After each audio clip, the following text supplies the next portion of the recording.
I'm Jordan Carlos, and it's time for... Can we talk about this?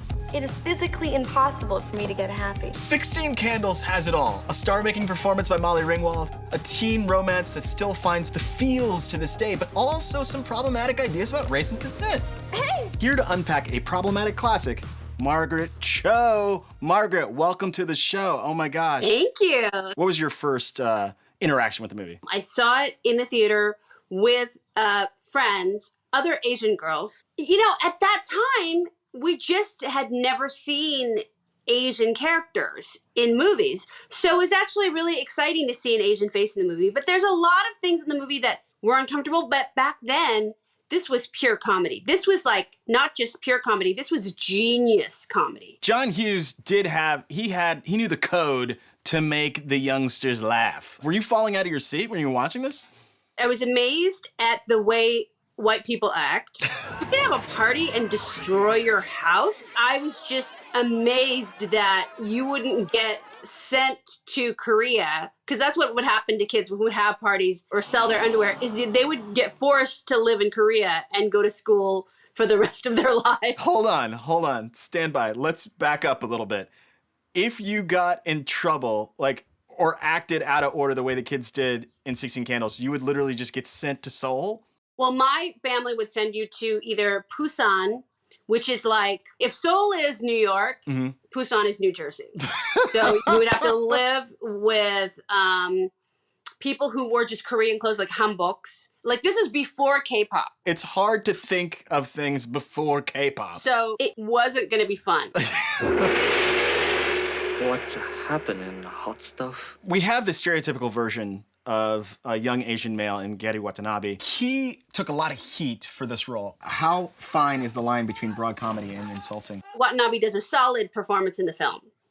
He's actually very good in the film, I think. But it's offensive in ways that people weren't making fun of Asians like that yet. Can you explain exactly what you mean there? Long Duk Dong is very demonstrative of his Asianness and foreignness, yet at the same time, he's totally living the ideal. He's not a model minority. He's getting drunk. He's sexual. But that in itself is kind of a laughable point from the point of view of the film. That's why it's funny, because, this couldn't possibly happen. There's no way an Asian man could be this sexually potent. That's why they didn't understand that they were being racist when they were making it. Do you think Long Duk Dong had any narrative significance in the film?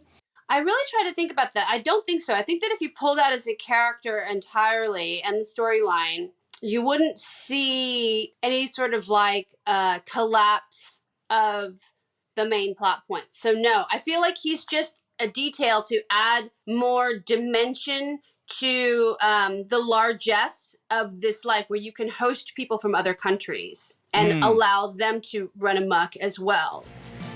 I've never been so happy in my whole life. You maniac. It's just kind of part of school life that probably was enlarged because Gedde Watanabe was so, watchable. Yes. And fun in that. So I feel like there was probably stuff that maybe necessarily wouldn't have made it in the film if it had been given to a lesser actor. Right. He was doing a lot of the heavy lifting in the film. It's sad. I mean, it is sad. It's a sad legacy for Gedde Watanabe, who is a very gifted actor. He wasn't able to do so much more because he's capable of so much more, which he can still do, of course. And it's hard because you're just trying to work. Like, I can see him and he's just trying to get by. He's just trying to get a job. People can blame him all they want, but really it's not his fault. He's just another person that was really hurt by this. So where do you see us now as a culture? We have been so invisible for so long. And also when we are visible, the images are so tightly controlled by this kind of white, aspirational, misguided thinking of identity. And we have to get away from that and really be able to tell our own stories, which is starting, which I think is really valuable. So I feel like we're getting better, but there still needs to be a lot more. Did we, Yeah. I'm pretty sure. Here's a question. Caroline and Ted, what do you think of that ending? This is kind of like a booster for toxic masculinity as it exists now.